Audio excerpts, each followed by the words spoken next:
Let that sink in. Fun fact. All 6 of the stars of Friends negotiated 2% syndication rights for the show. Friends still makes about $1 billion yearly through reruns, Hulu, etc. All 6 Friends collect a $20 million check annually. Yes, that means David Schwimmer still gets $20 million a year for doing nothing.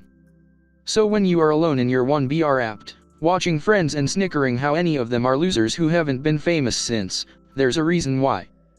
They don't have to work, ever again. This is the case with several people who've lost their star power, like Frankie Muniz, left acting, became a pro F1 driver which still is rich, and Jessica Alba, successful businesswoman who owns a company valued at over $100 million. We ridicule them for their fading star, but in reality they're still wealthy thanks to various business deals and the like, while we're still hammering away at our 9-to-5 jobs. We can't prove we aren't in a simulation. The chances that we are a computer simulation is more plausible than that we are alive and living a real life. To explain this a little further for those curious, if we reach a stage where we are capable of creating simulations with this degree of sophistication, then we could run a vast number of them. If each computer could run multiple versions, and even a small number of computers were set up to do so, eventually, at least some of the simulations would develop until the simulated people could run simulations of their own. Then the simulated 2 people could run simulations, and so forth and so on to infinity. So, if there is one reality and potentially infinite simulations, then it is statistically improbable that we live in reality. Which explains a lot about the last year or so. Schizophrenia's hallucinations are shaped by culture. Americans with schizophrenia tend to have more paranoid and harsher voices/hallucinations. In India and Africa, people with schizophrenia tend to have more playful and positive voices. There's a really new treatment for it called avatar therapy. It has a computer character mimic the particular person's malicious hallucinations, but gradually over time its voice and expressions become more friendly and controllable by the patient. Apparently this treatment has the effect of giving the patient more control over the hallucinations and either getting rid of them completely or making the hallucinations more positive in nature. Over the space of 3 days, an estimated 165 people survived both the Hiroshima and Nagasaki nuclear bomb attacks. Tsutomu Yamaguchi is one of the more famous ones, who was only 2 miles from ground zero when the bomb was dropped on Hiroshima. It hit when he was walking to work on the last day of a work trip. After he heard the drone of a plane, he looked up at it and the sky lit up.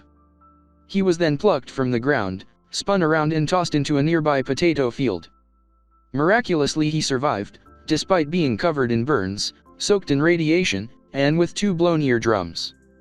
He spent a night in an air shelter, then took an overnight sleeper train home to Nagasaki to see his family. When he made it to a hospital in Nagasaki, he was so burnt a childhood friend didn't recognize him. Neither did his family. Despite his wounds, he made it to work the next day. He started giving his boss a rundown on what happened, and his boss thought he was crazy. There was no way one bomb could destroy a city. Suddenly, a bright light lit up the room. He panicked and dropped to the floor of the office seconds before the shock wave smashed out the office windows.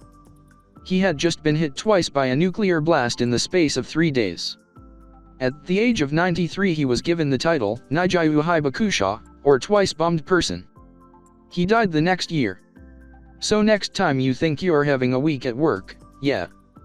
This article is a good one on him. Google's DeepMind self-learning AI AlphaZero spent 4 hours learning chess, and proceeded to beat the top chess engine in the world. The particularly interesting part is that it wins by playing in a very human way. Chess engines tend to run algorithms to assess a board after a move is chosen, looking at millions of moves every second, and decide who's better based on a set of parameters, making their play very direct. AlphaZero seemed to develop a far more human play style, somehow seeing something less quantifiable that led to an advantage in a position. Over the past 200 years, numerous chess masters studied a style of play similar to AlphaZero. That means that in 4 hours, AlphaZero developed a better understanding of the game than we could over the 1,000+ years it has been studied. Bing Crosby advocated for salmon conservation in the North Atlantic against Denmark's overfishing in the early 1970s. The Danish government banned everything Bing Crosby in Denmark, but because he was so popular there, the Danish people protested the government, making them overturn the Bing Crosby law and even to enact salmon conservation legislation. Bing Crosby single-handedly managed to create a piece of Danish law. Edit. Did not expect this to get so big. Here is my evidence for the unconvinced. In 1971 case, the Committee on the Atlantic Salmon Emergency enlisted the help of celebrities to publicize their efforts to convince the Danes to restrain their salmon fleet. One was Bing Crosby, who was part Danish. An enraged Danish government banned the sale of Crosby's records, only to discover that he was incredibly popular in Denmark. The move backfired and produced an outpouring of public support for both the crooner and the salmon. David R. Montgomery, King of Fish, The 1,000-Year Run of Salmon, Cambridge, Westview, 2003, 114. The Titanic had two sister ships, the Britannic and the Olympic. There was a woman called Violet Jessop, a nurse, and a cruise liner stewardess that worked on all three. The Olympic crashed into a warship whilst leaving harbor but was able to make it back. She was on the Titanic as it sank and is referenced in the Titanic film, a stewardess that was told to set an example to the non-English speaking passengers as the ship sank. She looked after a baby on lifeboat 16 until being rescued by the Carpathia the next day. It's not known what exactly caused the sinking of the Britannic, but the lifeboats hit the water too early. As the ship sank, the rear listed up and a number of the lifeboats were sucked into the propellers. Violet had to jump out of the lifeboat she was in and sustained a serious head injury, but survived. She was on board for all three incidents in the space of 5 years. She went back to continue to work at sea for another 30 years before retiring in 1950.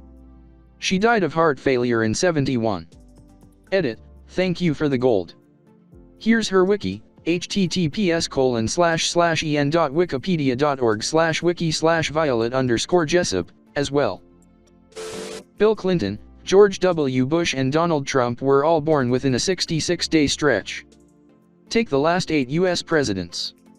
Look at the years they were born.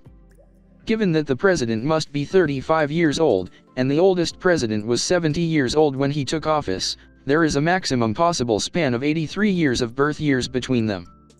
So, choosing 8 out of 83, you might expect the occasional repeat decade. But between the 8 of them, there are only 5 birth years: 1911, Reagan, 1913, Nixon, Ford, 1924, Carter, H.W. Bush, 1946, W. Bush, Clinton, Trump, and 1961, Obama. In the 36 preceding presidents there are only 2 pairs with the same birth year, 1822, Grant, Hayes, and 1767, Jackson, Adams.